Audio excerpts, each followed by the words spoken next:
Diagnose कैसे हो सकता है? अच्छा, टाइमली डायग्नोस ऐसे हो सकता है कि हमारे हिंदुस्तान में प्रथा है कि हम पहले उसे झाड़ा दिलाने लेके जाएंगे, हम मंदिरों में लेके जाएंगे, इधर उधर जो हमारे नीम हकीम है उनके पास लेके जाएंगे। हम ये जज ही नहीं कर पाते इसको बीमारी है क्या। क्योंकि आपने जो सिम्टम बताया कि हेडेक है, भारीपन आ वॉमिटिंग। रहा है, वॉमिटिंग है, तो वो पहले फिजिशियन प्राइमरी लेवल पे हाँ, जाएगा, फिर वो वहीं पे 15-20 दिन इलाज चलता रहेगा। कई बिल्कुल। मैं वही तो कह रहा हूँ, टाइम डिले जो है इसके अंदर वो सबसे बड़ा इशू है।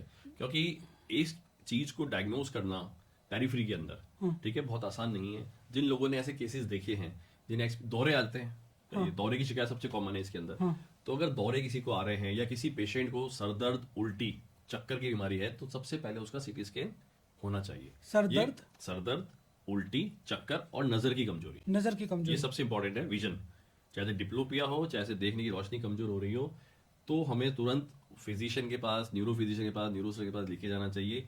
और अगर वो सिटी स्कैन एडवाइस करता है तो हमें उसे तुरंत कराना चाहिए।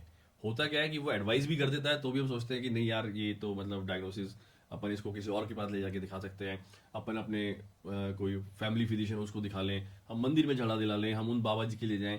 तो ये सारी जो हमारे यहाँ पे रीतियां हैं, इन सबसे जो है, ये सिर्फ न्यूरो का मतलब न्यूरो के लिए ही नहीं कह रहा हूं मैं, ये हर बीमारी में यही है। कोई भी डॉक्टर, मान लीजिए पेट की गांठ है, एडवाइस करेगा, पथरी हो गई एडवाइस करेगा, तो पहले नहीं यार वो बाबा पथरी निकाल देता है, मुंह से खींच के पथरी निकाल देता है। मैं किसी पेथी को गलत नहीं ठहरा रहा हूं यहाँ पे, लेकिन इससे हो ये रहा है कि बीमारी बढ़ती जाती है उस पीरियड में, और फिर कई बार वो रिवर्सिबल हो जाती है।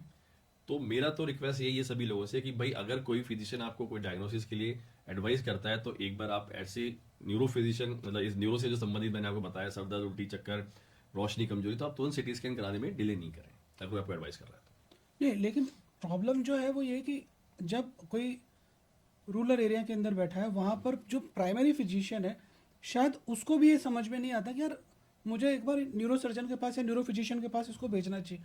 तो ऐसी कंडीशन के अंदर उसको कैसे ट्रेन किया जाए कि यार ये सही जगह पे इसको रेफर कर दे? नहीं सर, अभी जो मतलब बीएससी सीएससी है उसके ऊपर जो डॉक्टर्स है, एमबीबीएस डॉक्टर बैठे हैं या एमडी फिजिशियन बैठे हैं, वो इस चीज को, टीबी तो मतलब हमारे हिंदुस्तान में ऐसी चीज है कि जज कर लेते हैं, ऐसा नहीं है, जज कर जज लेते कर हैं। लेते हैं।